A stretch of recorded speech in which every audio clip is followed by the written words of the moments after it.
pembelajaran inovatif, paling tidak suasana pembelajaran saat ini dikhawatirkan kurang relevan dengan masa depan generasi. Idealnya bahwa mata pelajaran itu bukanlah nomenklatur kurikulum, tapi itu adalah masa depan anak-anak Indonesia.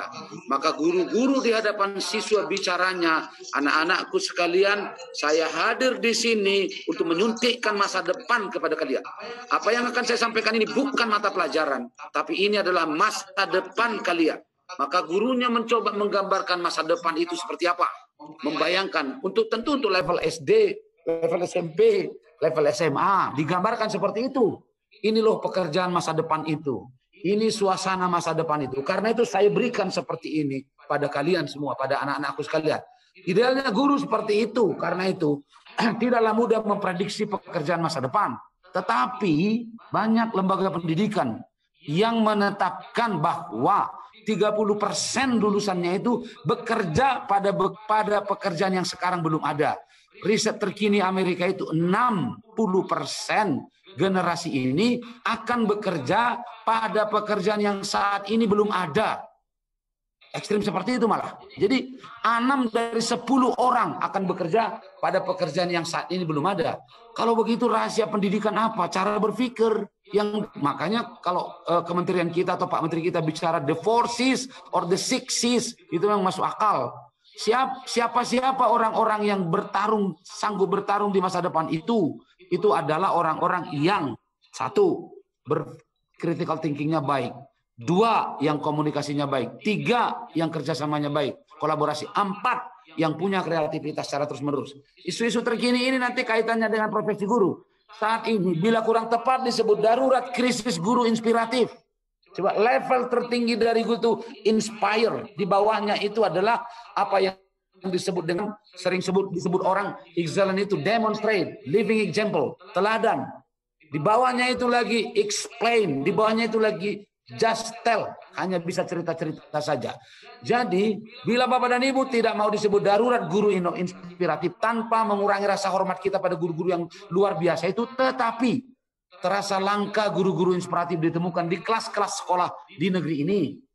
Yang berikut, atas 3 hal tersebut, bila revisi Undang-Undang 14 mengalami jalan berliku, maka saya mengajukan bagaimana kalau dibuat perpunya.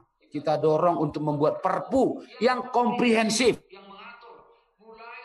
yang mengatur mulai dari rekrutmen calon mahasiswa, pendidikan akademik dan profesi guru, pembinaan dan sampai organisasi profesi guru. Di Kalimantan pada rapat rektor dulu saya mengusulkan ada 3 hal yang harus diprotek di negeri ini. 1 guru, 2 dokter, 3 hukum. Nah, rekrutmen tentu beda. Jadi harus kita ikhlaskan rekrutmen guru ini berbasis kebutuhan. Tidak bisa kita cetak seperti itu. 400.000 yang ditamatkan tiap tahun, terus yang dibutuhkan itu 40 sampai 50.000. Apa tidak kita butuhkan perpu karena darurat berpikir tingkat tinggi, darurat guru inspiratif, darurat tentang metode pembelajaran yang inovatif. Saya kira wajarlah seperti itu. Nah, itu isu-isu yang saya ajukan untuk menggelitik suasana saja. Ada 59 perkumpulan luar biasa. Ini potensi yang luar biasa di negeri ini. Tidak mungkin dengan 59 ini kita tidak bisa menemukan asosiasi profesi guru yang berasal dari 59 yang tangguh, yang kokoh. Dan inilah gambaran Indonesia yang sesungguhnya. Menurut saya begitu. Nah, paling tidak kalau bicara tata kelolanya, paling tidak ada divisi perlindungan dan kesejahteraan. Di dalamnya merekat research and development. Divisi kajian dan inisiasi regulasi. Karena itu penting di negeri ini. Kita negara hukum. R&D-nya di dalam. Tapi divisi yang sangat mendesak itu adalah divisi inovasi pendidikan dan pembelajaran. Subdivisinya tentu inovasi pendidikan, inovasi pembelajaran. Yang kita maksud dengan inovasi pembelajaran start dari kurikulum. Kurikulum itu komponennya minimal sebagai sistem dia ada kompetensi. Jadi mikirnya itu bisa apa anak-anak di masa depan. Bisa menyesuaikan diri dengan pekerjaan yang sekarang belum terprediksi. Maka mahal menentukan kompetensi apa yang sedang dipelajari. Dulu saya mengatakan matematika yang sekarang 30% harus dibuang. Inovasi ini amat sangat penting, inovasi pembelajaran yang bermula dari inovasi isi. Sebab apa? Sebab inilah masa depan anak negeri. Jadi mulai dari apa yang harusnya dimiliki oleh anak-anak Indonesia, baru menyusul. Soal isi dan proses dan penilaian itu akan menyesuaikan diri bila kompetensi ini terumuskan dengan baik. Nah, sebabnya sekarang ini kita mempelajari yang seharusnya tidak dipelajari dan tidak mempelajari yang seharusnya dipelajari. Ada divisi riset dan publikasi, itu penting. NCTM di Amerika itu, National Council Teaching Math, itu luar biasa menyediakan riset-riset terbaru. Guru-guru pada datang ke sana nanya, apa riset terbarunya Pak? Gitu, dia independen betul. Oh ini tentang ini riset terbarunya. Dibagi-bagi sama guru-gurunya. Ada di sini kerjasama internasional dan ada upgrade center. Minimal seperti itu. Tapi saya sangat berharap bahwa 59 ini akan bisa melahirkan sebuah asosiasi profesi guru yang tangguh luar biasa. Nah, akhirnya kalau saya dari kacamata akademik, kacamata profesi guru, bicara soal asosiasi, saya mungkin tidak terlalu fokus pada soal tata kelola administrasinya, tetapi saya akan lebih fokus pada organisasi profesi guru dari kacamata perspektif historis guru Indonesia. Karena ini penting nanti manakala kita membangun sebuah organisasi profesi nanti yang betul-betul tangguh itu dengan mempertimbangkan 59 mengakomodasi pikiran dari semua orang itu. Karena itulah keindonesiaan kita. Kali ini rasanya kita harus melepaskan ego sektor. Sudahlah kita bersatu padu karena ada 59 ya udah mana yang terbaik untuk kita. Tapi saya ingin menyampaikan perspektif historis guru Indonesia nanti. Yang kedua, saya ingin menyampaikan sebetulnya guru profesional itu seperti apa. Yang ketiga, saya ingin menyampaikan peluang dan tantangan guru profesional Indonesia. Yang keempat, saya ingin menyampaikan bahwa bagaimana fokus pembinaan dan kinerja organisasi profesi. Mungkin yang keempat ini amat sangat penting saya kira kita diskusikan. Sebab apa? Sebab menurut saya yang keempat inilah yang menjadi perhatian kita semuanya. Oke. Sekarang saya ingin perspektif historis guru Indonesia. Lihat. Inilah upaya yang pernah dilakukan di negeri ini untuk membina guru. Harus kita hargai meski hasilnya belum maksimal. Dulu berpikirnya PTPG menjadi IKIP menjadi diberi wider mandate menjadi universitas. Maksudnya mau membina LPTK. Atau tidak memberi dampak apa-apa ini program ini. Karena Unimed itu tahun 2000 itu sudah menjadi universitas. Tapi peminatnya tetap 15.000. Tahu-tahu 2004 dideklar guru profesi. Nah, ini 2004. 2005 itu muncul undang-undang guru. Barulah beramai-ramai orang masuk Universitas Negeri Medan itu. Tahun 2000 berapa? 2008. Karena sudah dibayar tunjangan profesi, 2007 sertifikasi, 2008 dibayar tunjangan profesi, langsung peminat Universitas Negeri 59.000. Dari 15.000 menjadi 59.000. Berarti apa rahasianya? Memberi kesejahteraan. Walaupun harus hati-hati, menaikkan kesejahteraan secara terus-menerus tanpa pembinaan yang memadai toh tidak akan bisa menaikkan kinerja maksimal. Paling dia bisa menaikkan kesejahteraan itu akan mentok di kinerja 70%. Yang bisa menaikkan kinerja sampai 100% itu adalah mengubah mindset, nilai, value, motivasi. Itu yang bisa mengubahnya. Jadi pada posisi 70% dia bisa lah kesejahteraan. Itu di riset berulang-ulang. Nah, kalau mau memahami perspektifnya begini. Dulu guru itu SGB, SGA, SPG. Naik diploma 2. Wah, katanya diploma 2 tidak memadai. Harus S1.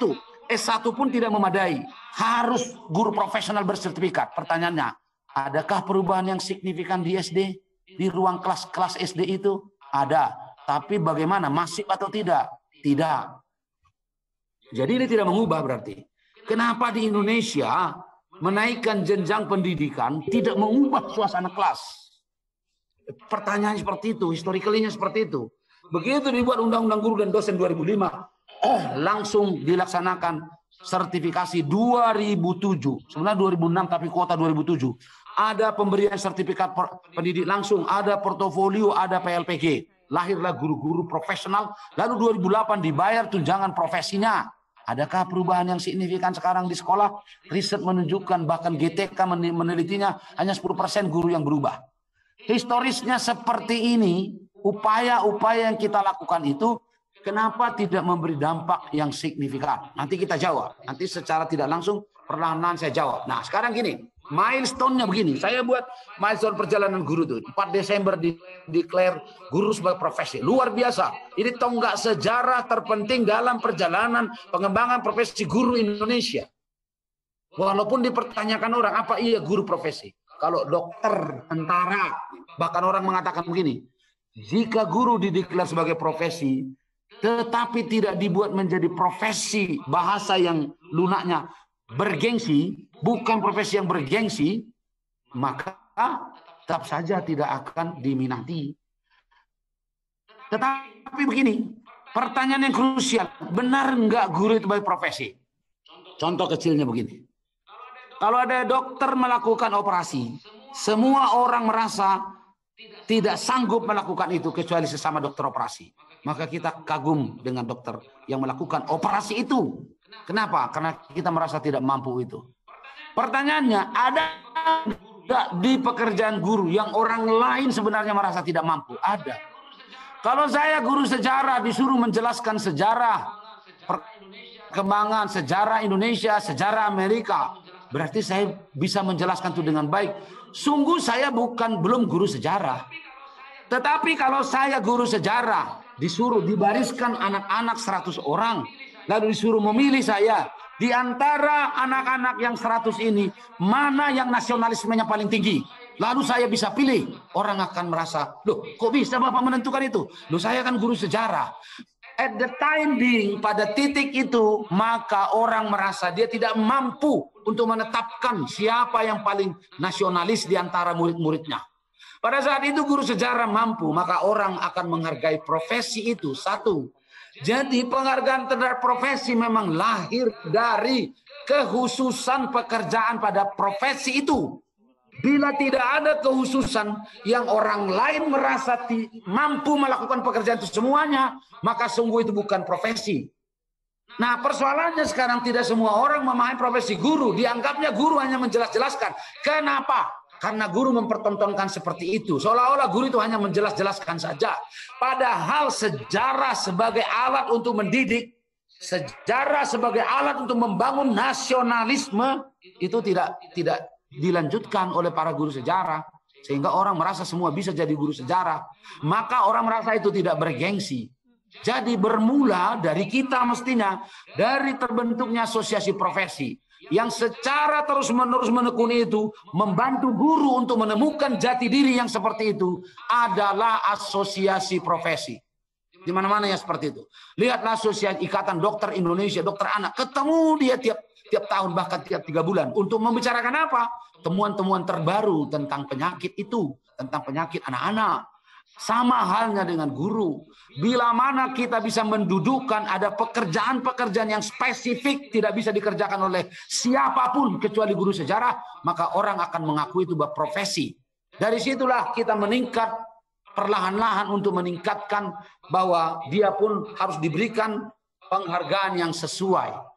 Ini milestone perjalanannya. 2005 pakai undang-undang guru, 2006 itu ada 2007 PLPG, sekarang ada PLPG Daljab dan PPG Prajabatan. Bapak dan Ibu tahu apa yang dikerjakan? Mata kuliahnya ada 3, pendalaman materi, pengembangan perangkat, PPL, New Peer Teaching. Tetapi di situ diintegrasikan pendekatan yang I-Care, technological, pedagogical, and content knowledge, artificial intelligence, augmented reality, high order thinking skill, blended learning, dan macam-macam itu. Integrasi instructional leadership, penguatan refleksi, dan lain sebagainya. Cita-citanya seperti itu. Nah, hal-hal yang amat sangat fundamental tentang ini semua adalah output dari asosiasi profesi.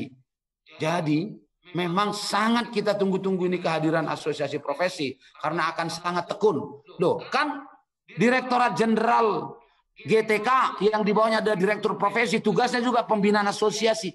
Iya, tapi pembinaan tentang tata kelola, fasilitas, yang menuki siapa yang bisa menerapkan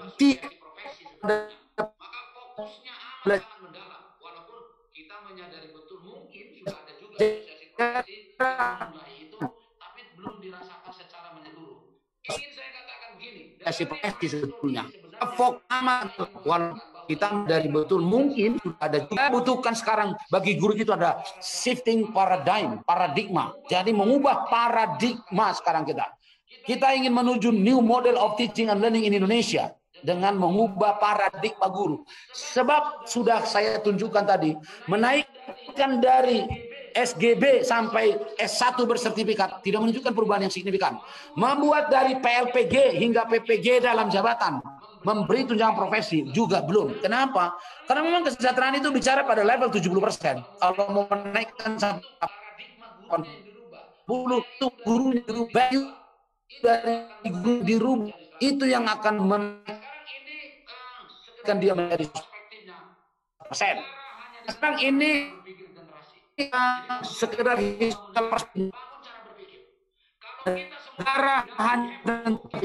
kalau kita semua pindah, we have to move. Kita pindah dari level sekedar menerapkan ke sintesis, analisis. Tidak ada yang tidak bisa sendiri ini. Maka anak-anak itu pun akan bisa menyelesaikan diri. Tapi kalau sekolah kita hanya bicara pada level menerapkan rumus, menggunakan rumus-rumus, dianggap sudah hebat. Maka itu semua pindah ke artificial intelligence. Itu hanya pekerjaan komputer saja. Maka kita tidak akan berharap apa-apa. Intinya apa yang saya katakan? Bahwa yang terpenting di ruang kelas itu adalah endorse dan eksplorasi tentang high order thinking skill bagi anak-anak Indonesia. Ketika guru ditanya, apakah Anda tahu tentang high order thinking? Gurunya 70% mengatakan tahu.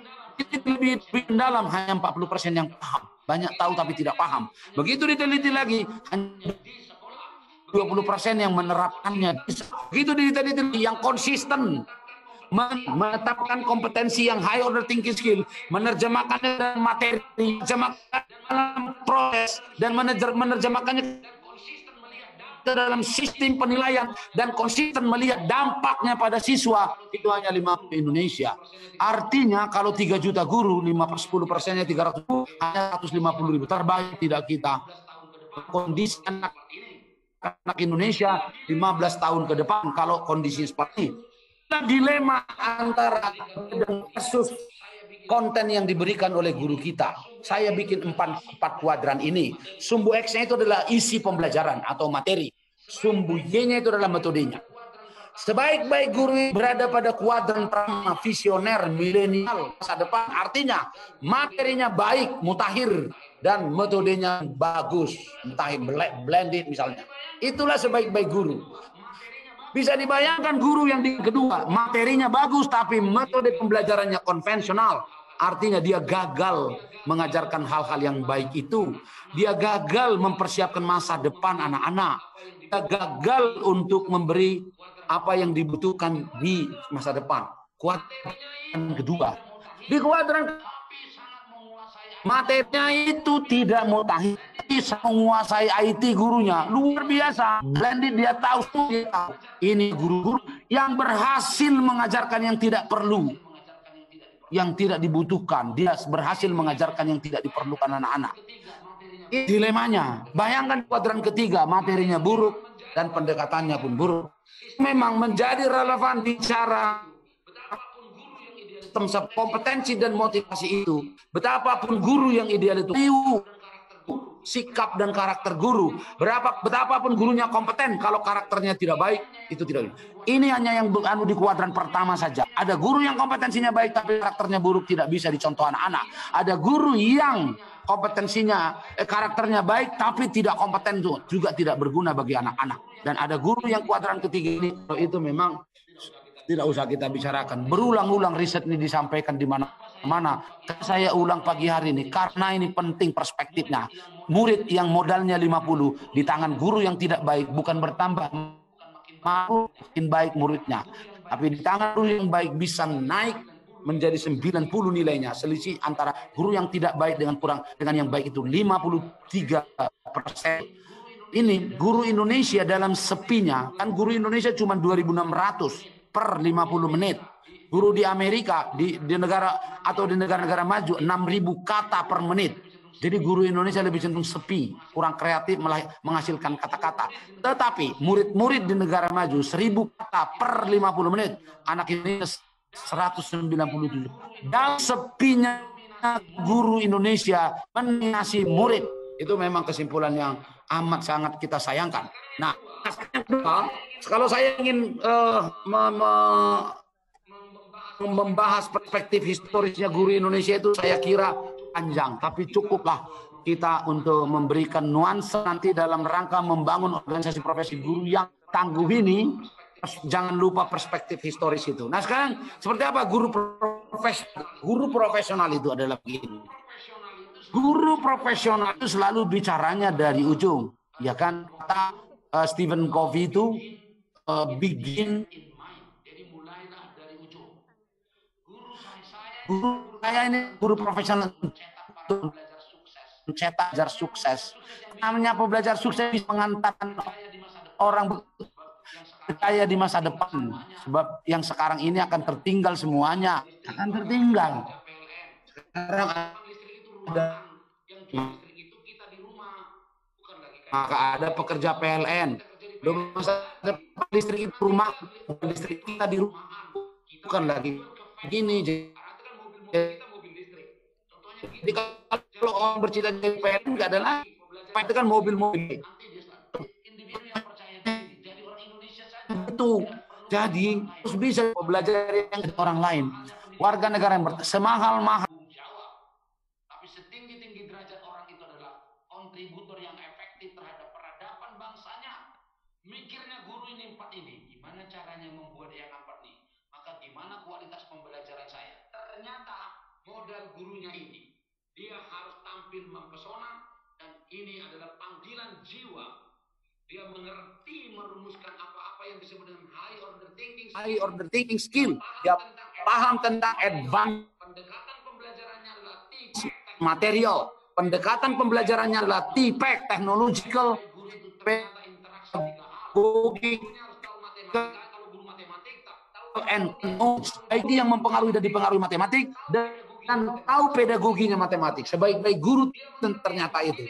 Dia mendektif learning yang mendengar kesan yang otentik, dan dia punya kesadaran untuk melakukan dengan proses mental tinggi, punya kesadaran untuk melakukan untuk mengembangkan diri sendiri melalui continuing professional development. Itu ternyata guru profesional itu. Dia mengerti merefleksi diri. Dia sadar betul akan melakukan perbaikan apa gitu. Jadi konstruksinya kira-kira seperti ini, merah-merah ini, mempesona panggilan jiwa. Tetapi panggilan jiwa CP1 ini, panggilan jiwa inilah yang menjiwai CP-CP yang lain. Karena ada 7 CP-nya tadi ini. Jadi begitu ini panggilan jiwa, maka dia mampu belajar untuk merumuskan apa yang harus dipelajari siswa di masa depan. Dan itu diterjemahkan dengan baik. High order thinking skill itu diterjemahkan, ini loh materinya. High order thinking skill itu tidak harus sulit.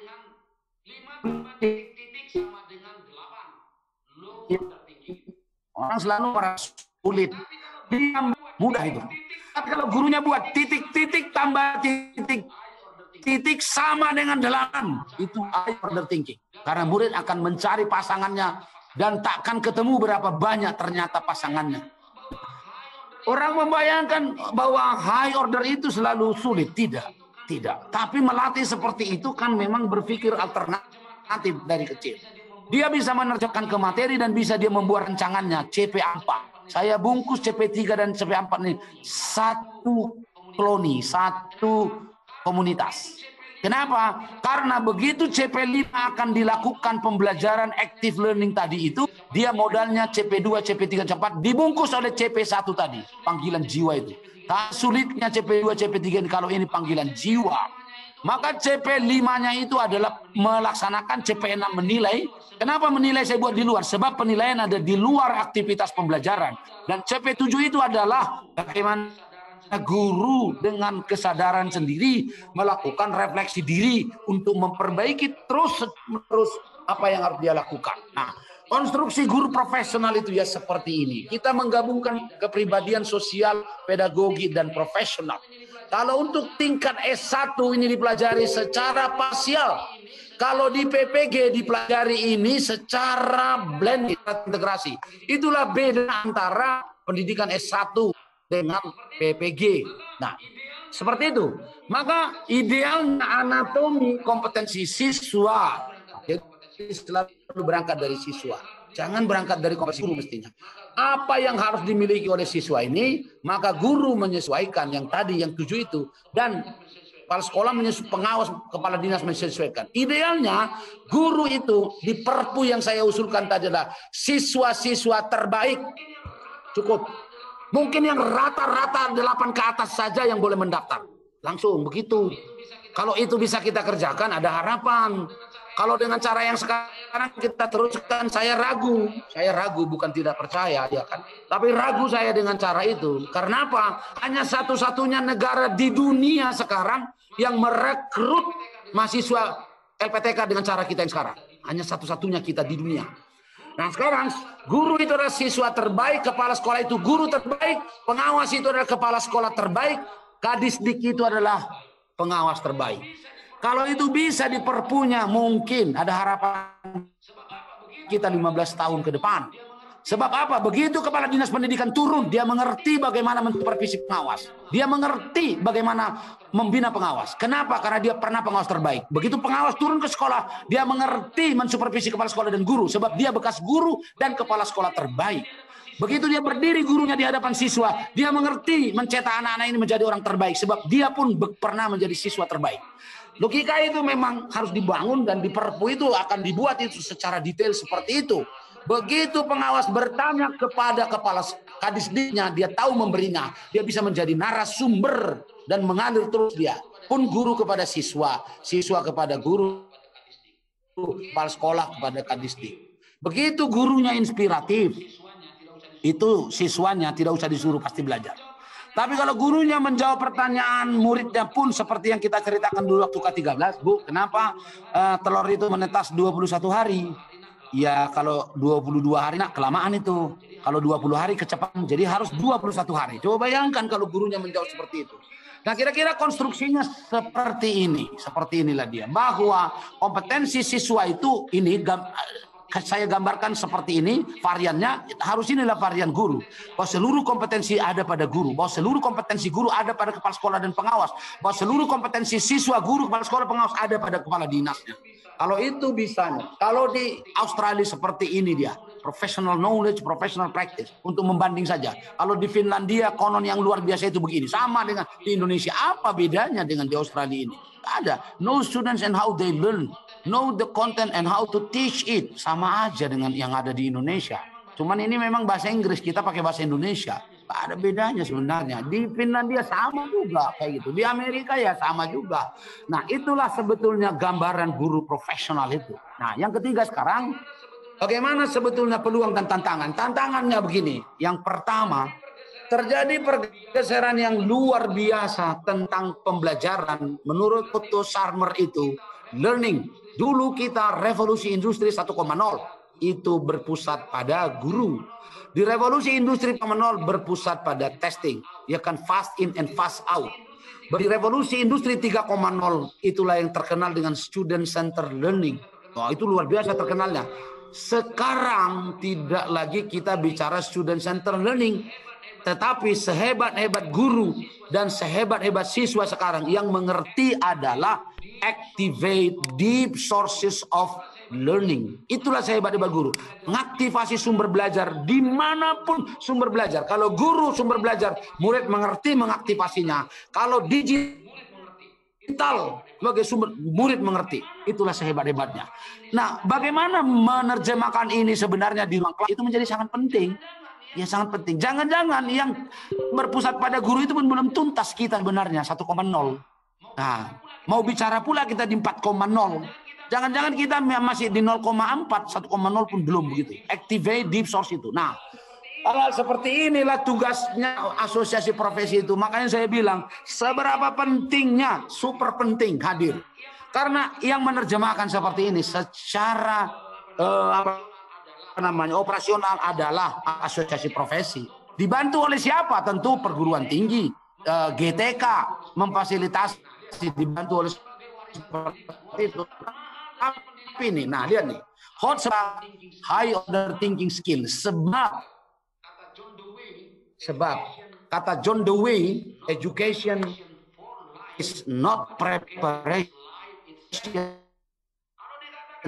for life, but education is berpikirnya, berubah cara dia berbicara kepada orang tuanya, berubah bermasyarakat dia. Orang tamat satu, berubah cara berpikirnya. Makanya education is life itself. Jadi pendidikan itu bukan sekedar mempersiapkan masa depan sebenarnya, tapi pendidikan adalah hidup itu sendiri. Begitu orang masuk di SD, di SMP ada manfaatnya. Di Amerika Latin itu selisih pendidikan Afrika Selatan, Amerika Latin, selisih pendidikan 4 tahun setara dengan perbedaan 18% GDP-nya. Nah, di Indonesia nggak nampak bedanya. Susah kita membedakan mana yang 5 tahun mencap pendidikan, mana yang 4 tahun. Nah, ini yang low order ini semuanya nanti pindah ke komputer. Nah, ini. Jadi kalau sekolah taati di sini itu sia-sialah kita menghabiskan waktu. Kenapa? Karena itu cuma dikerjain komputer aja di masa depan. Nggak ada urusan manusia itu. Yang urusan manusia itu cuma order thinking skill ini. Inilah si create. Nah, di sana dia. Nah, karena itu memang tadi saya bilang shifting paradigm. Jadi yang berubah itu cara berpikir guru juga. Lihat ini. Inilah dulu yang kita sampaikan di 13 itu. Bergeser dia. Nggak bisa dibangun sikap pada lintasan keterampilan, apalagi pada lintasan pengetahuan. Nah, ini harus cukup ini. Walaupun bahwa pilar terendah dari 3 itu, coba lihat berbeda sekali. Pilar terendah dari sikap itu accepting, menerima. Ini observing, jauh sekali. Remembering, knowing. Nah, jauh sekali bedanya. Nah, maka guru teaching others inilah yang paling tinggi. Berubah paradigma kita sekarang. Maka guru, siswa yang doing real thing inilah yang paling menentukan nasib dari siswa itu ya di masa depan. Jadi reading, hearing itu semuanya itu hanya participating in discussion, giving a talk, doing dramatic presentation, itu semuanya masih di bawah ini. Nah, sekarang ini yang ingin saya sampaikan tadi itu, yang bikin saya sedih itu kita berada pada level 3 ini, muter di sini terus di level 3 ini. Ini sedihnya. Ini tantangannya. Gimana kita bicara level 4, 5, 6 ke depan ini oleh asosiasi profesi. Dan sedihnya katanya karena cara berpikir itulah penyebabnya banyak kali miskin ini. Jadi ini bermula dari cara berpikir ini. Coba miskin Indonesia 24,79 juta. Mana lagi batas kemiskinan kita pun 458.000 di perkotaan. 15.000 per hari. Bisa hidup nggak orang? Jangan-jangan ini batas kemelaratan, bukan kemiskinan lagi. Nah, ini lihat. Ini dari cara berpikir mulanya ini ternyata. Dari cara, makanya saya bilang tadi warisan terpenting itu high order thinking skill. Tapi itu adalah menjadi paradoks dengan potensi alam Indonesia ini. Tidak ada nomor 1, nomor 2, nomor 6. Luar biasa. Paradoks ini dengan di mana mulainya salahnya cara berpikir itu ini dari situasi PBN guru. Bukan saya yang bilang ini Kennedy ya. Nanti jangan pula saya dibilang. Situasi pertama gurunya jadwal saja nggak patuh. Yang guru kelompok 2 jadwal dihadiri tapi tak tepat waktu. Datangnya terlambat, pulangnya cepat. Memenuhi jumlah kehadiran tepat waktu tapi materi tak relevan. Meski materi pun relevan tapi tidak kedalamannya tidak memadai. Meski dalam materinya tepat waktu tapi tidak berbasis pada life skill. Nggak ngerti mengukur siswanya sampai di mana. Nah, bermula dari proses seperti inilah bermula kemiskinan itu. Kata Kennedy, what's wrong in our classroom? Dari sinilah bermula kemiskinan itu. Jadi cara pandang guru profesional itu ya seperti ini. Bicaranya hilangkan kemiskinan di Indonesia gitu dari cara berpikir. Yang terakhir Bapak dan Ibu, fokuslah pada kinerja organisasi nanti yang keempat ini. Kinerjanya apa? Lihat prinsipnya ini, lihat nih. Jadi guru ini panggil bakat minat, berbakat tapi tak berminat tak usah. Sudah berbakat dan berminat bukan panggilan jiwa tak usah. Bakat minat dan panggilan jiwa tapi bukan idealismenya nggak usah. Karena itulah langkah pertama. Yang kedua baru komitmen. Yang ketiga adalah kualifikasi. Yang keempat kompetensi. Yang kelima tanggung jawab. 1 sampai 5 penuhi maka berhak mendapat hasil, mendapat gaji. Berhak punya kesempatan untuk continuing professional development, pelatihan. Berhak dilindungi. Dan intinya berhak organisasi profesi. Kita berada di sini. Itulah diskusi kita hari ini. Jadi 1-5 dulu. Kita belum dipenuhi 1-5 profesi lihat seperti yang saya katakan tadi itu ada kode, tapi saya lebih cenderung pada pembinaan dan pengembangan profesi dan memajukan pendidikan nasional. Saya di situ. Nah, GTK itu di sini khusus pembinaan di samping direktur profesi ada pembinaan, penetapan norma, fasilitasi, pemberian bimbingan teknis, pemantauan, penjaminan mutu, tapi dia membina organisasi profesi guru. Nah, menurut saya nomor 1 yang terpenting mengawal dan menginovasi pendidikan akademik dan pendidikan profesi guru. Asosiasi profesi terlibat di sana, iya, karena dia usernya. Dia yang paling tahu sebenarnya apa yang harus diberikan pada pendidikan akademik di LPTK dan apa yang diberikan pada pendidikan profesi guru. Asosiasi profesi punya andil yang besar di sana sebab dia punya lembaga riset yang kuat, dia punya kerjasama internasional yang kuat, dia punya publikasi yang luar biasa, dia punya upgrading center yang setara dengan pendidikan di profesi guru itu yang dibicarakan di sana. Nah, sekarang alur pikir pengembangan Indonesia itu dibuat seperti ini. Harusnya kan di sini organisasi bisa memberi warna. Di sini kata kuncinya penumbuhan budaya inovatif, melek teknologi inovatif kreatif itu. Fokusnya gitu. Walaupun kita belajar ke Ki Hajar Dewantoro, kita belajar dapat para ahli, kita tak kemana-mana kita belajar. Lalu didukung oleh sistem yang kuat. Maka asumsinya yang tadi itu benih yang baik di lahan yang baik juga bisa hasilnya baik. Maka guru pun harus seperti itu. Bayangkan benih yang baik di lahan yang tidak baik oleh lahan yang tidak baik, pasti hasilnya juga tidak baik. Kita melakukan berbagai inovasi ini yang nanti menjadi masukan dari PPG 1, 2 itu benih yang inovasinya apa? Tentang keterpaduan advance material. Yang kelima, mana menerapkan secara siklus belajar mulai dari pendahuluan koneksi. Yang kelima, namanya TIPEK. Yang keenam, itulah yang kita menjadi modal mereka. Ini Pak Dirjen pernah membuat gimana caranya sih melibatkan semua. Hari ini sudah kita libatkan. Lalu mengawal inovasi pembelajaran. Nah, saya ingin menyampaikan begini. Tahapan mendidik itu kan seperti ini, sangat menghayati kompetensi siswa di masa depan. Apa yang diperlukan, dia bisa menerjemahkan ke materi. Padahal guru-guru kita ini, mohon maaf Bapak dan Ibu, guru kita ini kan berbekal masa lalu, di ruang dan tempat yang terus berubah, bekalnya masa lalu. Karena itulah asosiasi profesi guru ini penting hadir. Kenapa? Karena guru-guru kita yang di lapangan sekarang itu berbekal masa lalu. Nah, langkah pertama begitu. Langkah keduanya apa? Dia menguasai penerapan materi itu. Jadi dia ada value-nya yang ditonjolkannya. Karena materi itu akan tinggal. Keduanya dia menguasai penerapan tinggal. Yang ketiga, dia menjadi master dari proses pembelajaran dan dia adalah master. Master di sini bukan S2 maksudnya, tapi suhu. Master dan teladan dalam proses penilaian. Bapak dan Ibu, kalau saya mau menulis cita-citanya seperti ini, tapi tak terjadi, ini terus seperti apa ini jadinya ini menjadi sangat penting. Kalau jadi katakan menguasai materi ini, saya scan saja karena waktu kita ini bagaimana dia menghayati kompetensi siswa gini tadi. Nah gini kan yang dimakanya kan gini, Indonesia anak-anak saya ini menjadi 44 juta saya. Kesadaran itulah yang terpenting bagi guru. Berarti sehari-hari saya bicara soal masa depan anak-anak Indonesia. Bukan bicara mantap lagi, sudah ada ini keterampilan abad 21. Kalau tadi yang saya sampaikan seperti itu. Nah, ini dia. Untuk apa anak-anak Indonesia belajar di sekolah? Ternyata 4 hal saja mengubah way of thinking. Itu nomor 1.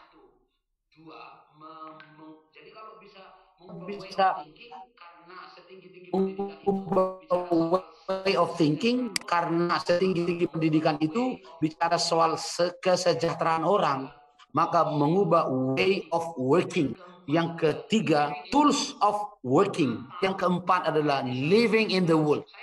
Atau orang lain bisa melihatnya. Saya tidak melihat seperti itu, Pak. Kalau mata pelajaran di sekolah itu saya kelompokkan saja menjadi 4 apa, Pak? Oh, gampang. Satu itu digital age literacy. Nah, digital age literacy, effective communication.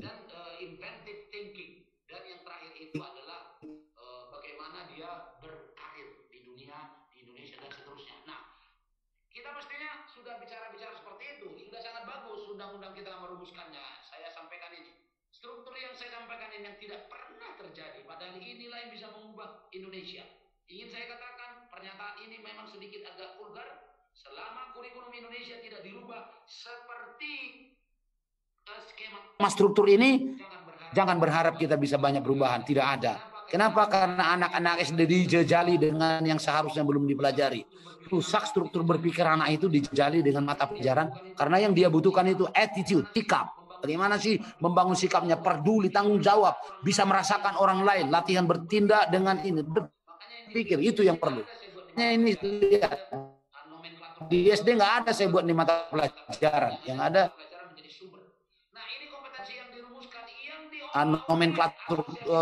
nomenklatur itu adalah mata pelajaran, yang ada mata pelajaran menjadi sumber. Nah, ini konteks yang diolah oleh asosiasi profesi, diterjemahkan dengan baik.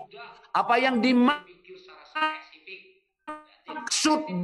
dengan apa yang dimaksud dengan mulai dari fakta, konsep, prosedur, dan metakognitif. Itu yang diterjemahkan detail. Tak ada satupun gurunya, esensi bertindak dan berpikir. Nah, saya scan penerapannya. Ini materinya gitu banyak harus kita buang. Ini dia yang mau saya sampaikan. Eksplorasi makna itu yang kurang sekarang di ruang-ruang kelas itu. Jadi orang yang hebat itu kan gini, berpikirnya faktual, konseptual, prosedural, dan problem solving. Kalau kami di matematik itu abstraksi, begitu bisa abstraksi, luar biasa dia bisa memahami apa saja. Abstraksi, algoritma, pattern, pola, dan dekomposisi. Nah, di atasnya adalah value. Nah, hal-hal seperti ini yang kita ungkap di materi. Yang terakhir, Bapak dan Ibu, saya ingin mengatakan soal implementasi proses. Nah, ini proses ini banyak sekali isunya pergeseran paradigma sampai inovasi proses. Nah, tantangan pembelajaran masa depan itu sampai inovasi proses juga.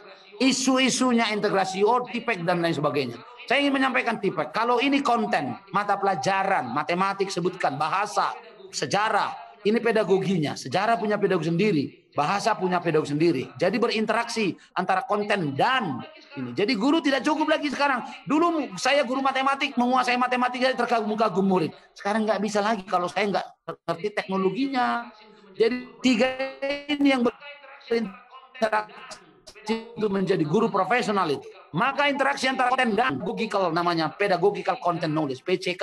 Interaksi antara pedagogi dan teknologi namanya technological pedagogical. Interaksi antara konten, nah ini penting. Konten dan teknologi itu namanya teknologi. Interaksi ketiganya lah yang disebut TIPEK. Nah, berapa banyak guru yang sudah mampu menerapkan itu? Literasi Indonesia seperti ini. Nah, ini semua kita ini. Jadi saya yang menyampaikan kalau nggak berubah gurunya, it is not the strongest of the species that survive, not the most intelligent, but the one most responsive to change. In other words, adaptable to change.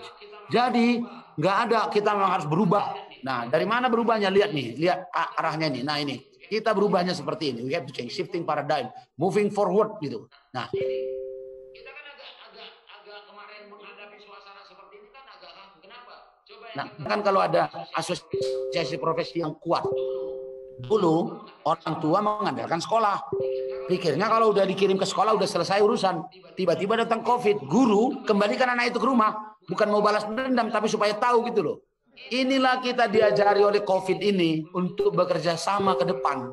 Bagaimana membangun kerjasama ini. Makanya tadi di asosiasi profesi itu saya mengusulkan ada kerjasama internasional, ada kerjasama masyarakat. Yang terakhir, master dalam penilaian.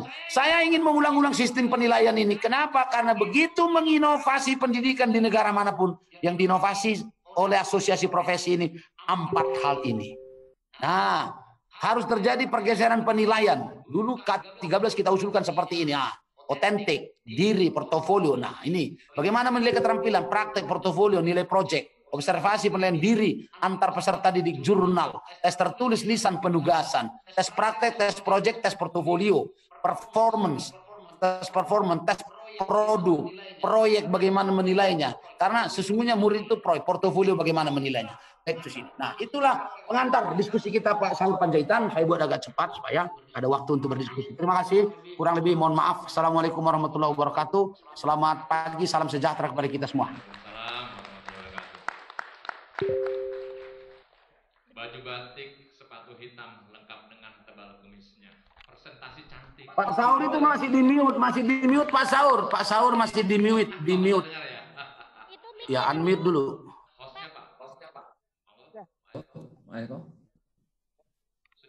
Sudah ya? Oke. Saya ulang ya Pak Sawal ya, Bapak teman-teman. Baju batik, sepatu hitam lengkap dengan tebal kumisnya. Presentasi cantik, isi mendalam, memang Prof Sawal luar biasa. Ini kalau ketemu sesama Batak dua orang pandang juga nih. Ini kalau ketemu sesama Batak. Bapak Ibu, saya pikir di ruangan ini kita sudah menggema dan mendengarkan luar biasa dari Prof Sawal, tetapi tentulah dari hati kita yang paling dalam ada yang ingin disampaikan, mungkin bertanya atau saran pendapat. Itulah gunanya kita berkumpul di sini, mendatangkan narasumber yang begitu hebat. Kami persilahkan Prof Sawal, kami mohon izin memberikan kesempatan kepada beberapa teman-teman organisasi profesi. Mohon panitia menyiapkan mic-nya supaya bisa sampai ke Zoom, karena setahu saya ada 1.300 km jaraknya dari sini ke Pak Sawal. Kami silakan. Wah, cukup banyak. Tidak apa-apa. Kita mulai. Biar Mas Eko aja, silakan dari sebelah kanan. Oke. Satu. Ini Ibu, sebelah kanan 2 orang. Dari sini 2 orang ya. Kira-kira siapa yang 2 orang ya? Belakang 1. Depan 1. Ya, depan 1. Di sini juga 2 orang. Oke. Dan juga 2 orang, mohon izin kira-kira siapa ya Pak yang 2 orang? Oke, yang jaket hitam 1. Yang belakang 1 yang ini. Oke, jadi pas ya, 2 ya. Oke, Pak Sawal, mohon maaf, pertanyaan sungguh banyak, tapi karena waktu kami membatasi 2 dulu, nanti di termin berikutnya kita berikan kesempatan. Ya, saya Monggo Pak. Mohon izin kalau boleh cepat, singkat, padat supaya kita bisa ke bagian yang lain Pak ya. Oke, terima kasih Pak.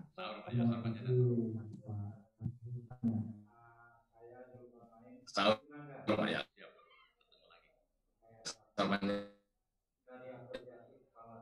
Ya.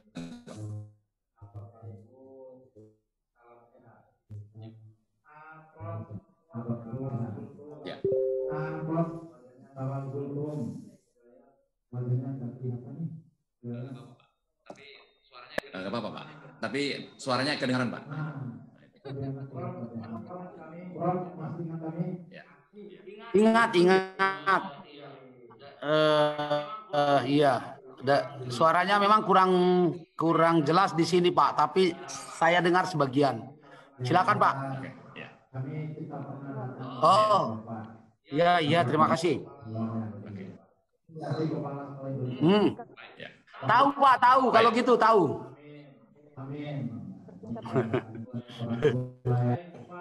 Baik Pak Sawal, kenapa kok saya mendengarkan pemaparan ini ada sebuah ketakutan dalam diri saya? Karena saya merasa terlalu banyak hal yang kita siapkan, yang kita kerjakan, yang kita tampilkan dalam pendidikan di Indonesia. Terlalu banyak.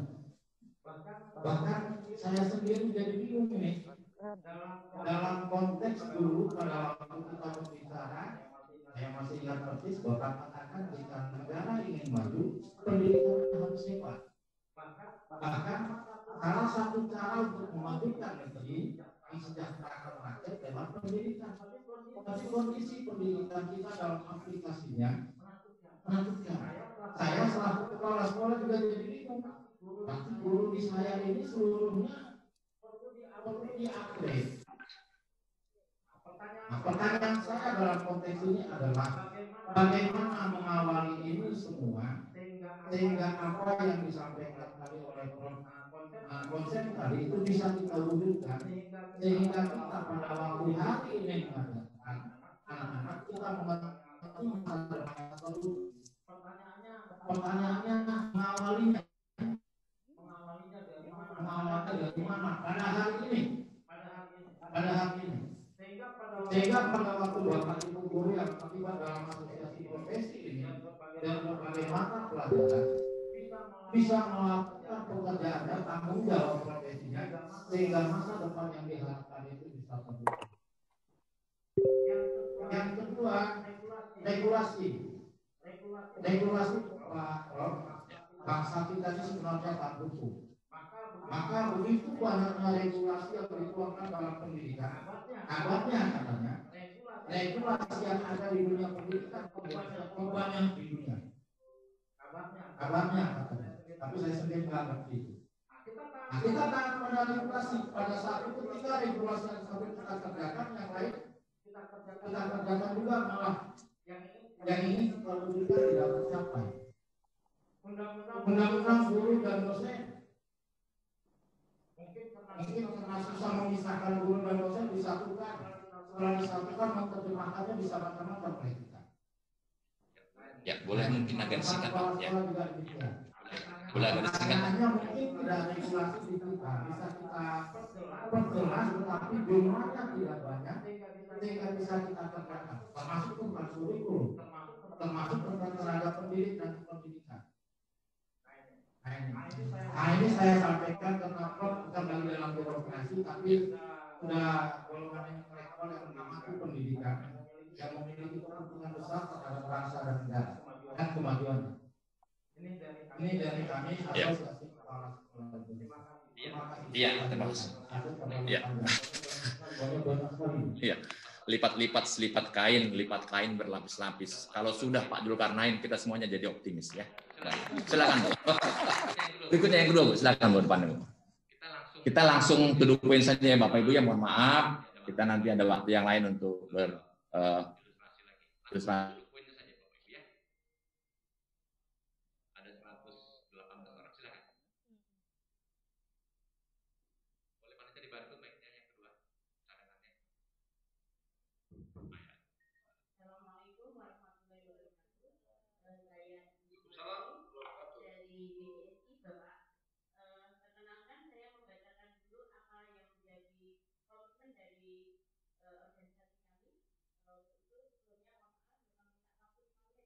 Ya Bu, mohon maaf Bu, yang itu nanti ada perkenalan kita sendiri Bu. Kita langsung ya dengan Pak Samuel saja. Pertanyaan dia, ya. Nanti yang, ya Pak. Intinya cuma rekomendasi dari. Iya, kalau itu nanti untuk kita, untuk Pak Samuel ini kita hanya menanyakan tentang materi. Terima kasih Pak. Ini sejalan dengan apa yang disampaikan oleh Prof. Carlos Guston. Persis sama. Jadi saya hanya mengulang, kemudian nanti mencarikan titik temu dari apa yang menjadi masalah utama. Demikian. Assalamualaikum. Undang-Undang Dasar 1945 menjamin hak asasi setiap orang untuk berhak atas kebebasan berserikat, berkumpul, mengeluarkan pendapat. Jaminan konstitusi ini juga berlaku bagi profesi guru di dalam Undang-Undang Nomor 14 Tahun 2005. Bahwa dalam setiap pekerja berhak membentuk dan menjadi anggota kerja ataupun serikat buruh. Dalam rekomendasi status officials yang dikeluarkan oleh EIDO, kami tepatnya pada tahun 1966 dan isi 13 kami melakukan kebebasan bersikap dan berbeda salah satu pilar dalam usaha-usaha dalam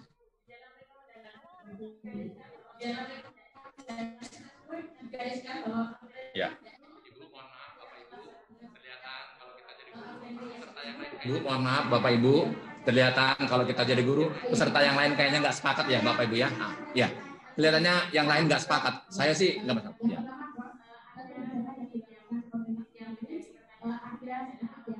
Yang menjadi pertanyaan adalah apabila terjadinya perubahan atau kepemimpinan, yaitu adanya perubahan kurikulum. Sampai setiap pemimpin baru kemudian terjadi kurikulum baru itu tidak berkelanjutan, namun boleh jadi nol.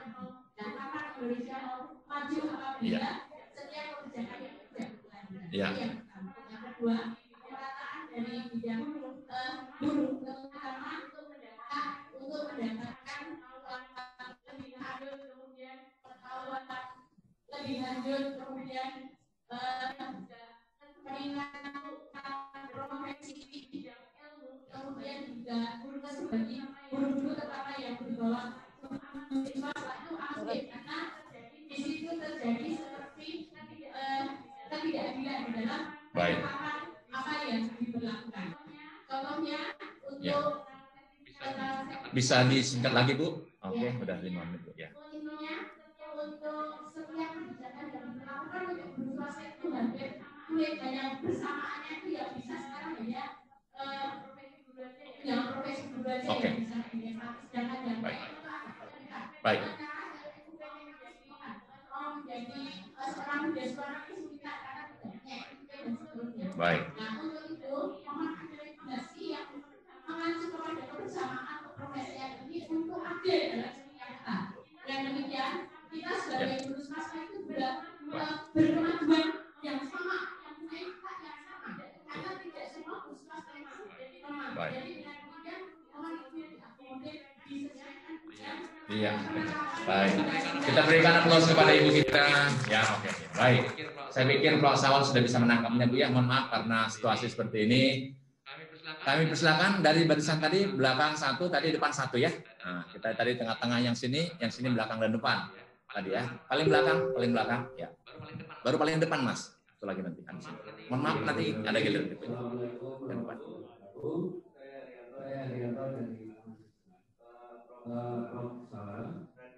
Ya. Bahwa guru profesional ini guru yang memiliki keunggulan yang membuat orang menjadi kagum atau seperti itu. Namun demikian yang seharusnya tidak ada kaitannya dengan makna itu berarti guru profesional guru yang langka. Tidak semua orang bisa. Dan di dalam filosofi kehidupan semua orang bisa menjadi guru. Contohnya di dalam keluarga. Guru di dalam keluarga. Seorang ibu ini adalah guru pertama dan utama di dalam keluarga yang mendidik anak-anaknya. Kemudian kalau kita kaitkan dengan tujuan berikut bahwa seorang guru profesional nanti harus menguasai dari literasi, numerasi, dan karakter. Ini kita kaitkan dengan pendidikan karakter. Bagaimana formulasi profesor bahwa guru profesional tidak hanya literasi tapi juga dengan karakter. Karena tadi disebutkan yang memiliki nilai lebih daripada orang lain jadi kagum. Ini pertanyaannya saya. Ya, terima kasih. Dari belakang mohon maaf nanti kita ke bagian lagi ke depan. Mohon maaf nanti kita ke bagian lagi Pak ya. Ya silakan Pak.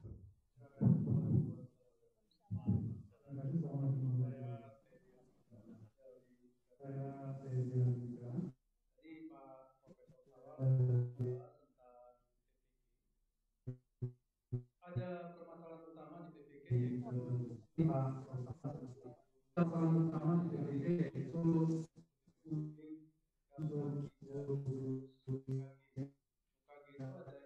banyak sekali guru yang belum masuk ke PPG tes dengan standar nilai tertentu.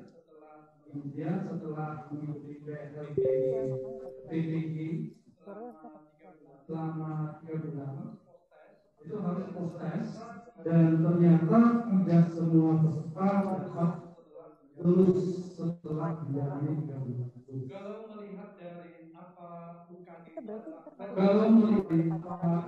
itu adalah tes tertulis hanya dilakukan 1 kali dan sangat lucu rasanya jikalau kelulusan hanya dilakukan oleh ujian 1 hari saja. Pelaksana PPG itu pada umumnya adalah dosen universitas dan tidak melibatkan asosiasi atau yang saya tanyakan kepada Pak Sawal, apakah memungkinkan kami dari asosiasi guru ikut terlibat dalam PPG supaya guru itu dianggap layak mendapatkan sertifikat memungkinkan langkah-langkah apa yang kalau memungkinkan langkah apa yang akan kami jalankan. Waalaikumsalam Waalaikumsalam. Kami persilakan, tolong. Panitia dia. Dua ya. Ada 2 orang, masing-masing tadi 2 orang sebarisan. Nanti terakhir baru di sebelah. Singkat Pak.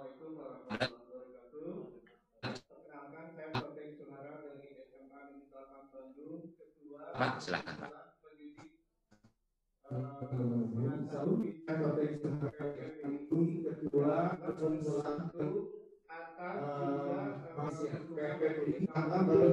Atas juga dukungan dan kerjasama dari API. Terima kasih untuk fisika yang telah melahirkan itu contoh kolaborasi yang nyata.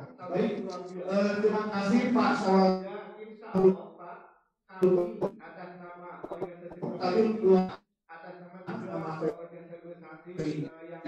Dan insya Allah Pak, kami atas nama organisasi, atas nama juga organisasi di lapangan, perlu Bapak juga tahu bahwa kami siap untuk melaksanakan apa yang tadi masalah profesional hanya apa itu dilakukan oleh asosiasi tergolong mata pelajaran mata pelajaran insya Allah kami dari MGMP dan pasti anggota kami untuk melakukan apapun yang menjadi program dari pemerintah. Tetapi di lapangan Pak, guru-guru itu alhamdulillah sekian persen menurut, tetapi mereka lebih menurut lagi apabila difungsikan oleh kepala sekolah. Maka di sini peran aksi ya untuk selalu sekolah untuk sigap menghadapi kepala sekolah untuk sigap menghadapi program apapun yang ada di kita. Contohnya program saat ini adalah belajar. Kepala sekolah kepala sekolah sudah di dinas bisa bergerak apabila sudah di dinas. Jadi meskipun perlu inisiatif, tetapi karena birokrasi dalam Kemendikbud untuk selalu ada instruksi lah, meskipun memang harusnya jangan gitu, tetapi di lapangan memang begitu. Instruksi lah, di lapangan memang para guru, nanti kerjasama dengan perkumpulan. Jadi di sini peran dari dinas itu sangat penting. Kemudian juga aspirasi itu adalah organisasi yang dibawahi oleh misalnya PGRI, IGI, FAGI dan lain-lain. Itu ada aspirasi guru secara umum. Itu juga bisa berjalan apabila aspirasinya itu didukung oleh dinas juga. Aspirasinya itu didukung dinas juga. Kalau di lapangan sudah nyampe ke kepala sekolah itu urusan dijalankan. Contoh sekarang guru belajar dinas di PKB dan kepala sekolah ya meskipun memang kalau digabung itu lumayan ya memang kalau digabung itu ternyata setelah target ada tidak ada itu kepala sekolahnya begitu.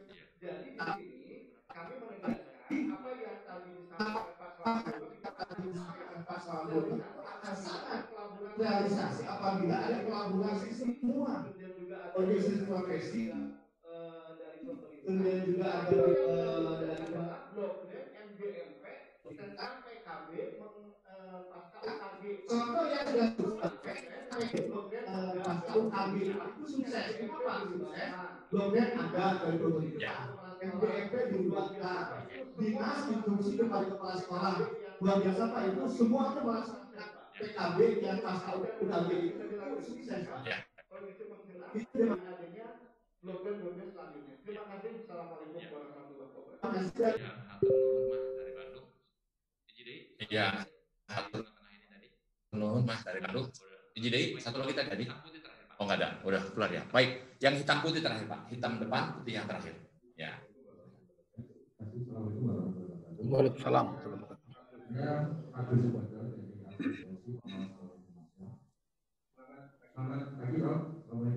Pagi, waalaikumsalam. Selamat hari sekali apa yang tadi disampaikan oleh Bapak Soal. Nah, juga kemarin disampaikan oleh Pak Direktur. Bahwasanya memang masalah kita adalah tadi ya Prof. Kurangnya yang diusulkan tidak hanya sampai kita itu akan nah kemudian yang jadi permasalahan di sekarang ini yang sekarang juga oleh pemerintah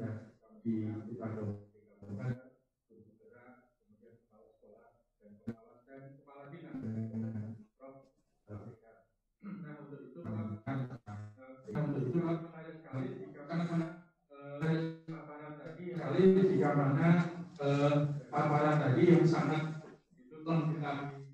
Dituangkan ke dalam sebuah buku gitu bro. Dan kami kemudian karena ini kaitan dengan yang disampaikan tadi tentang organisasi. Karena ini kaitan yang disampaikan tadi tentang organisasi provinsi dan ini sangat pas sekali. Sebetulnya untuk itu kami dari AFSI sebetulnya dari teman ada tiga hal yang ini kaitan dengan misalnya ada tiga hal yang ini kaitan dengan masalah di kita, yaitu yang pertama kurangnya sinkronisasi di antara semua hambatan-hambatan yang sekarang ada, sehingga hambatan-hambatan yang disampaikan itu sampai sekarang pun masih ada. Yang mana misalnya contoh masih ada juga beberapa yang kegiatan atau di tengah ini di atas kan kemudian sudah menggerakkan di bawah ini juga masalah pandemi ini siswa juga sudah mulai bosan, guru kurang kreatif, sehingga yang di tengah yang menjadi kurang adanya sinkronisasi. Kenapa? Karena seperti BMP itu masih butuh administrasi kinerja. Yang kedua, yaitu tentang sinergi. Saya setuju sekali bahwa organisasi profesi harus bersatu. Jadi yang 59 tadi itu harus punya satu nafas, satu visi. Itu harus punya satu visi. Yang inilah yang disebut dengan sinergi. Dan yang ketiga yaitu solusi. Saya rasa solusinya ada di Prof tadi. Saya yakin kalau itu bisa dibuka Prof luar biasa. Terima kasih. Assalamualaikum. Baik, yang Salam.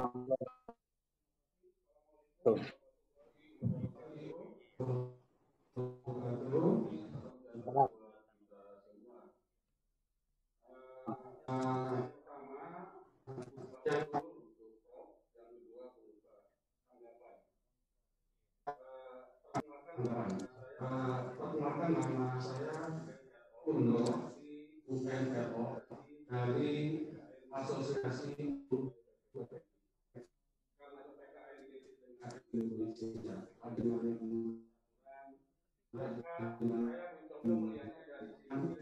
Maka saya melihatnya dari sisi regulasi dan hadir membangun cara berpikir atau paradigma adalah saya melihatnya berpikir atau paradigma. Saya melihatnya bisa enggak kita membuat satu rumusan atau konsep untuk memulai dari mengubah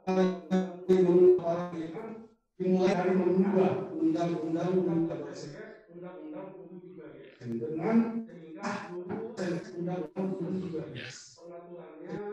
sehingga nanti imbasnya profesi guru pun menjadi guru khusus di bawah undang-undang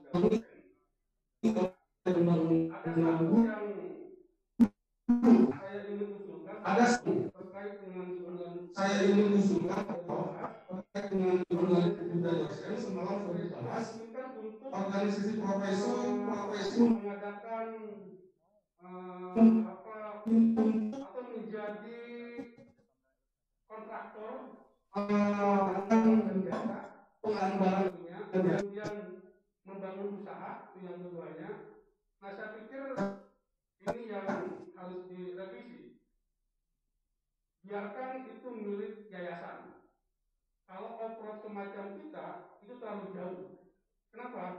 Kita dengan ngajar PPKN 12 jam 24 jam 12 kelas itu menyita waktu yang luar biasa. Apalagi ditambah dengan istri yang lain, sehingga perlu adanya revisi undang-undang guru dan dosen dipisahkan. Itu yang pertama. Yang kedua, minta tanggapan Prof. Kita sedang mendengar persekolahan kita itu apa istilahnya sarananya atau fasilitasnya itu abad 19. Misalnya bangkunya, whiteboardnya itu abad 19. Kemudian gurunya abad 20, sementara siswanya abad 21. Ini kan sesuatu yang sangat susah untuk membangun sebuah pendidikan yang berkualitas. Nah, kalau ini terjadi dan faktanya memang ada, bagaimana cara ini? Yang terakhir bisa nggak kok semua elemen 3H Kementerian Pendidikan dan Kebudayaan fokus pada 3H, Kementerian Pendidikan dan Kebudayaan, kemudian organisasi pelayanan, fokus di 3 saja. Yang pertama pelayanan, yang kedua pembinaan, yang ketiga peningkatan mutu pendidikan. Tidak berpikir proyek, tidak berpikir tender, tidak berpikir kontraktor. Itu biarkan urusan kementerian yang lain. Agar dulu fokus 3H. Pelayanan, pembinaan, dan peningkatan mutu. Terima kasih. Terima kasih. Sudah ada 7 pertanyaan. Waalaikumsalam. Sudah ada 7 pertanyaan. Proposal saya pikir kita akan dulu. Layang terbangnya jujuh terbuat dari kertas. Layang terbangnya jujuh terbuat dari anyaman kertas. Kita akan akhiri sebelum jam 10 karena akan sholat Jumat sebelum jam 12. Ya. Bapak Ibu, karena itu kita bisa masing-masing melihat jam. Pada pertanyaan sesi 2 kita akan beri kesempatan sama Proposal akan bertanya. Ada dari 7 pertanyaan ini, baik dari kepala sekolah tentang tadi Ibu kita tadi yang bagus tadi tentang pimpinan berubah dan demokrasi, kemudian yang terakhir tadi masalah abad 19 dan abad 21. Baik, saya pikir Prof. Sawan sudah sangat menangkapnya karena beliau profesor matematika. Bapak belum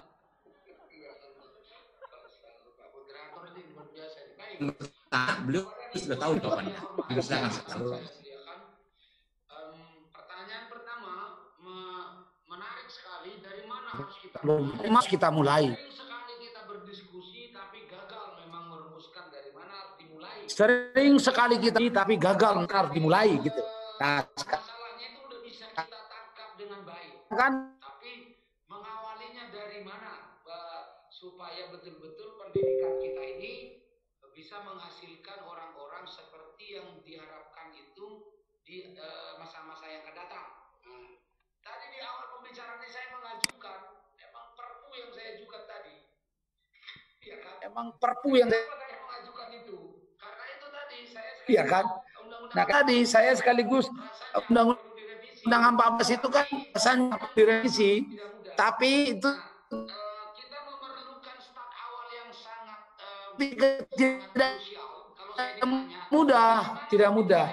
Nah, mulailah dari kurikulum dan guru, titik. Itu aja dulu awal pertama kali gitu. Nanti kalau dimulai dari yang lain, kepala sekolah, kepala dinas, banyak lagi urusannya itu. Karena itu sudah ada di kabupaten kota, tentuannya ada di bupati gubernur. Tapi kalau kita bilang mulailah dari kurikulum, kontennya, mengajarkan yang seharusnya diajarkan, tidak diajarkan, dan tidak mengajarkan yang seharusnya diajarkan. Ingin saya katakan,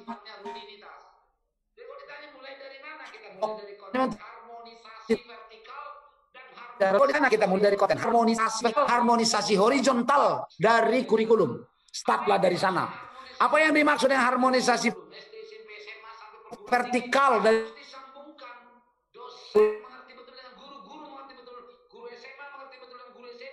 kurikulum SD, SMP, SMA sampai perguruan tinggi harus guru ngerti dulu satu, kan seperti itu. Dan harmonisasi horizontal dari sana startnya. Tolonglah di SD dikurangi mata pelajaran yang rutin-rutin itu membuat anak-anak bingung itu. Harmonisasi dari tolong Sikap, karakter, rasa berterima kasih. Di Prancis hanya diajarkan malah diperbanyak hal-hal yang membangun sikap. Berterima kasih diajar 3 kata. betul muridnya menggunakan itu. Manakala sedikit saja jasa orang, terima kasih. Sedikit saja dia salah, maaf ya, saya tidak sengaja. Selamat pagi, maaf. Nah, itu sedikit. Besar Jadi saya tidak masa di Medan kemarin ada anak SMP, cekeknya neneknya yang mau sengaja. mati neneknya di tangannya. Yang mati neneknya di tangannya. Ada kelas 5 SD dipukulinya anak. Kok jadi monster begitu? Kenapa? Jadi kita memang harus memulai dari kurikulum. Dan yang kedua, mulailah dari guru. Nah, kalau mulai dari guru pertanyaannya hanya 2 saja. Mau diapakan guru yang sekarang dan seperti apanya merekrut guru baru, titik. Dari sana mulainya. Dari sana. Jadi begitu kita bicara guru yang sekarang mau diapakan, merekrut guru baru, istilahnya kan kalau mau guru baru jangan ada lagi maaf, no excuse, tidak kompeten, tidak usah ditambah guru yang sekarang. Seleksi dengan benar, itu baru masuk ke air bersih. Lama kita nanti guru-gurunya bersih semuanya, itu. Nah sekarang setelah itu, nah dari kan pertanyaan menarik, dari mana mau dimulai? Kita mulai dari gurunya cuma pertanyaannya 2, mau kurikulum, dan gurunya hanya 2, mau diapakan, dan baru yang ketiga mulailah dari kepala sekolahnya. School info, sekolah adalah kepala sekolah itu sendiri. Saya mewakili Profession Summit di New York, hanya satu temanya, school leadership. Jadi sekolah adalah kepala sekolah itu sendiri. Indonesia waktu itu kan New York. Mulailah dari sana, berhenti di situ. Udah. Kalau udah berhenti di situ, mungkin sekolah kita akan berubah. Satu, itu. Mohon maaf Bapak dan Ibu, saya tidak sebutkan satu persatu. Yang kedua, tadi saya perubahan kurikulum. Bukan ganti materi, ganti menteri, ganti kurikulum, tidak. Bukan itu temanya.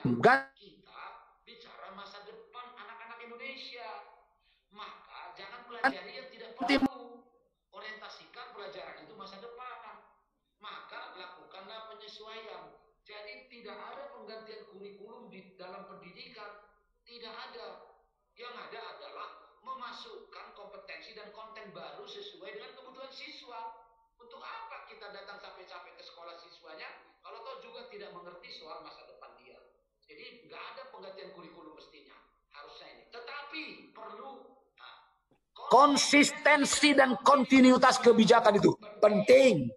Jangan terus bilang kurikulum 2013 dihentikan. Memang kontinuitas perlu, konsistensi dan kontinuitas itu dua hal yang berbeda. Kontinuitas itu memasukkan hal-hal baru, konsistensi itu memasukkan capaian awal, entry level itu terus ditindaklanjuti. Jangan terus munculkan hal-hal yang baru yang belum tentu ini. Belajar dan membuat melakukan satu kebaikan adalah menempatkan kebaikan baru di atas kebaikan-kebaikan yang lama. Tidak ada tempat kebaikan baru kalau kebaikan lama dibuang. Omong kosong itu pasti gagal. Nah, itu persoalan kita di sana. Nah, yang kedua, Ibu itu tadi mengatakan soal adil ini. Kesempatan guru untuk memperoleh pendidikan, diklat. Makanya saya usulkan asosiasi profesi. Begitu 5 hal dipenuhi guru. Bakat, minat, idealisme, dan panggilan jiwa. Lalu dia punya konsistensi pendidikan. Lalu punya tanggung jawab, punya kualitas, punya tanggung jawab, punya pendidikan. Maka dia berhak mendapat asosiasi profesi. Itu penting. Tetapi kalau yang buat sekarang ini bukan asosiasi profesi, tidak independen, sering sekali ada biasnya. Kenapa saya mengajukan asosiasi profesi? Dia akan betul-betul konsisten membela kepentingan guru berbasis need assessment.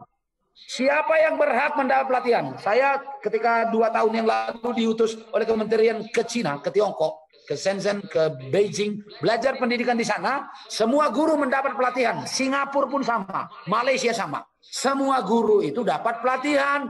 Yang berbeda adalah jamnya. Pakai need assessment. Guru A lemahnya ini, maka dia perlu 20 jam tahun depan. Guru B kelemahannya di sini, dia butuh 30 jam. Guru C dan seterusnya. Semuanya dapat. Karena tadi makanya ditanya, gurunya kan abad 20 menyiapkan siswa abad 21, peralatan abad 19. Gimana bisanya? Diklat, pendidikan yang bisa mengubah guru secara kontinu. Di Singapura per 2 minggu dilatih orang. Kenapa? Karena per 2 minggu muncul pengetahuan baru, teknologi baru. Jadi yang bisa mengikuti perkembangan itu untuk menyiapkan abad 21 itu tadi, bila gurunya itu dilatih berbasis analisis kebutuhan dan jamnya berbeda-beda. Nah, itulah kehadiran asosiasi profesi. Membuat peta yang akurat tentang gurunya, tempat mengajarnya, kemampuannya, profesionalismenya, pelatihan yang dibutuhkannya akurat oleh asosiasi profesi tadi. Jadi kita bisa memperoleh keadilan dalam rangka memperoleh pelatihan. Nah, guru profesional itu kan memiliki keunggulan yang tidak dimiliki orang lain. Beliau tadi mengatakan, semua orang harus menjadi guru. Benar. Kata Ki Hajar Dewantoro, jadikan semua tempat menjadi sekolah. Dan jadikan semua orang menjadi guru. Tapi bukan guru profesional. Gitu loh. Guru, semua orang bisa jadi guru. Tapi bukan guru profesional. Kita bicara guru profesional di lembaga pendidikan formal. Orang tua jadi guru. Guru pertama dan utama itu adalah orang tua. Sekolah pertama adalah keluarga. Tapi orang tua bukan guru profesional. Nah, ini guru yang kita maksud guru sebagai profesi, profesional. Hanya ditekuni oleh orang yang khusus, tidak bisa sembarangan orang. Jangan orang menjadi guru, sampai kapanpun sekolah tidak bisa dibangkitkan. Nah, karena itulah pentingnya sekarang, saya sangat setuju dengan Ki Hajar Dewantoro, buat semua orang jadi guru, tapi guru profesional itu, bahkan guru yang di sekolah itu pun, tidak semua guru profesional. Semua bisa jadi guru. Nah, oleh karena itu sekarang yang kita maksud di sini adalah guru profesional. Maka ditanya saya soal karakter, literasi, numerasi, dan seterusnya. Saya ingin mengatakan begini. Ini statement saya mungkin agak sedikit menggelitik ya. Selama pendidikan karakter tidak diintegrasikan pada seluruh mata pelajaran, akan tetap gagal pendidikan karakter. Jadi keberhasilan pendidikan karakter hanya bila diintegrasikan pada agama, olahraga, PPKN, matematika, fisika, bahasa Inggris, bahasa Indonesia. Hanya itu yang bisa membuat pendidikan karakter berhasil di negeri ini. Karena seluruhnya mata pelajaran punya nilai karakter, value-nya ada, meski mungkin berbeda-beda value-nya. Orang matematik value-nya dia berpikir algoritmis, dia sikapnya sangat konsisten dan sangat objektif, mengerti membagi angka dan mengerti membagi rezeki. Itulah orang matematik. Nilainya bila hasilnya benar, prosesnya salah, maka seluruhnya haram. Sebesar apapun yang diperoleh dengan cara yang tidak benar itu haram. Itu matematik. Jadi nggak jadi matematik benar, dicek prosesnya salah, nggak bisa. Gurunya pasti bilang itu salah semuanya.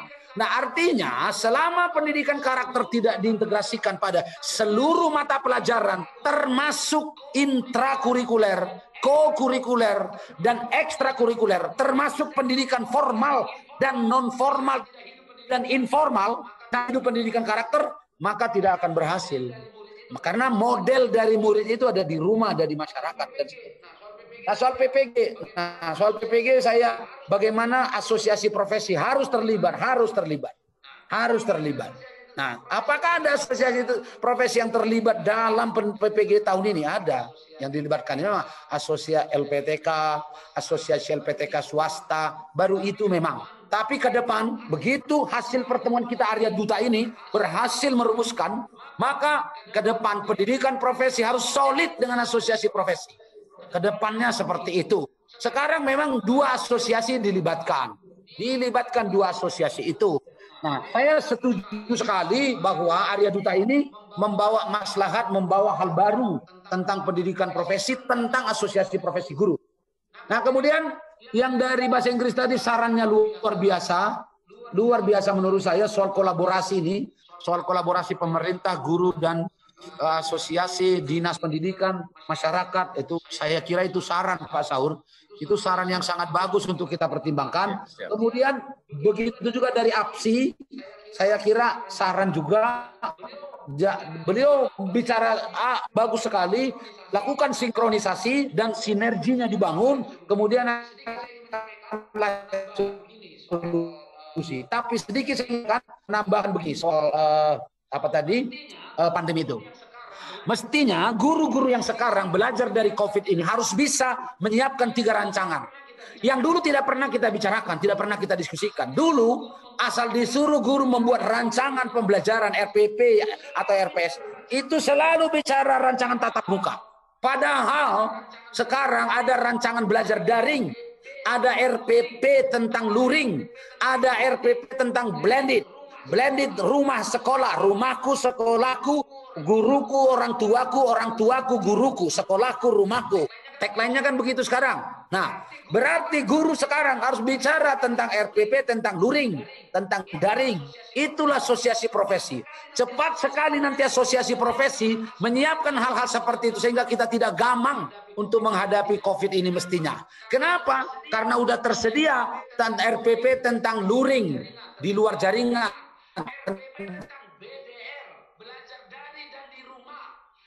Jadi RPP tentang yang memfungsikan orang tua sebagai guru, karena ada orang tua yang bisa langsung jadi guru, ada yang cuma pendamping, ada yang cuma memberikan fasilitas, banyak sekali variasi orang tua ini. Nah, karena itu memang asosiasi profesi ke depan dengan cepat dia bisa bikin RPP tatap muka, RPP daring, RPP luring, RPP BDR, RPP blended, RPP memposisikan orang tua jadi guru. Semua itu memang cepat di asosiasi profesi. Jadi kalau asosiasinya kuat, tidak akan pernah gampang kita menghadapi apapun. Itu saya kira soal sinkronisasi tadi, sinergi itu bagus sekali itu. Nah, kemudian ini kita 7 penanya ini udah cukup ini Pak Saur nampaknya ya kan. Karena udah 942, kita kan harus berakhir 945 Pak Saur. Yang terakhir, karena ini yang terakhir ini membutuhkan waktu 3 menit nih Pak Saur. Ya. Usulnya kan begini, bagaimana caranya agar ada fasilitas abad 19, gurunya abad 20, mau menyiapkan siswa abad 21, manajemennya abad 18, cara berpikirnya abad 17, jangan-jangan. Ya kan? Nah, jangan-jangan. Nah, gimana caranya? Itulah saya bilang. Salah satu tugas asosiasi profesi yang terpenting itu kan melakukan inovasi tentang pembelajaran. Dibuat upgrade center berbasis R&D, Research and Development, memetakan gurunya. Jadi asosiasi profesi akan menyimpulkan inilah guru-guru abad 19 mau dipindahkan ke abad 21. Caranya begini. Nah, asosiasi profesi itu datanglah direktur GTK profesi Pak Praptono, dirjennya Pak Iwan Sahril, menterinya Nadiem Makarim, langsung disiapkan dananya. Karena mau dipindahkan ini guru-guru abad 19 menjadi guru abad 21. Effortnya seperti ini. Itu caranya ya seperti itu. Oleh siapa yang memetakannya? Oleh asosiasi profesi. Tapi kan diusulkan pisahkan organ apa namanya? Undang-undang guru dan dosen. Makanya saya ajukan tadi Perpu, Pak. Kalau undang-undang lama, Pak. Kalau Perpu bisa langsung dipisah itu, Pak. Dibuat Perpu yang memisahkan langsung. Jadi tersendiri undang-undang gurunya, tersendiri undang-undang dosennya. Jangan guru dibebani dengan yang lain. Benar. Benar, makanya kepala sekolah itu adalah instructional leadership. Instructional leader. Itu kepala sekolah. Scientific leader. Itu kepala sekolah. Jangan dibebani macam-macam. Di Perpunya itu bisa diatur, Pak. Bisa diatur seperti itu. Fokuslah pada pelayanan, pembinaan, peningkatan mutu. Itu fokusnya kepala sekolah. Makanya supervisi manajerial dan supervisi akademik. Itu tugasnya, jangan dicampur-campur dengan yang lain gitu. Jadi, lalu ditanya dari mana harus dimulai, Pak? Sering sekali kita gagal memulai.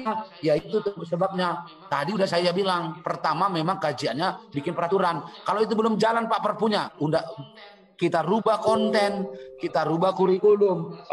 Apalagi Pak, kepala sekolahnya kita buat caranya bagaimana memilih kepala sekolah yang benar itu. Nah, saya kira organisasi profesi kalau dengan yang tadi seperti yang saya sampaikan tadi itu, bagaimana dibuat ada divisi-divisi tentang kerjasama masyarakat, kerjasama internasional, riset development, publikasi, upgrade center, inovasi, itu saya kira nanti peta guru Indonesia itu bisa dibuat dengan baik itu kalau asosiasi profesinya kuat. Nah itulah dari saya Pak Saur, kurang lebih mohon maaf, kita padakan 9.45 sudah persis sesuai jadwal. Saya sekali lagi kalau ada hal-hal yang tidak pas mohon maaf, semata-mata niat kita semua yang hadir ini 59 organisasi ini semata-mata bagaimana Indonesia lebih baik ke depan. Kita ingin menyumbangkan apa yang bisa kita. Mari kita sama-sama bergandengan tangan bahu-membahu supaya negeri ini bisa berubah. Terima kasih. Assalamualaikum warahmatullahi wabarakatuh. Selamat siang. Ya. Dapat madu di ujung tebat, orang lari dekat perigi. Prof. Sawal memang hebat. Tepuk tangan sampai pagi. Berkejar-kejaran ombak di laut menuju pantai air bersih. Persentase Prof. Sawal tunggu tindak lanjut. Semoga restu ilahi. Amin.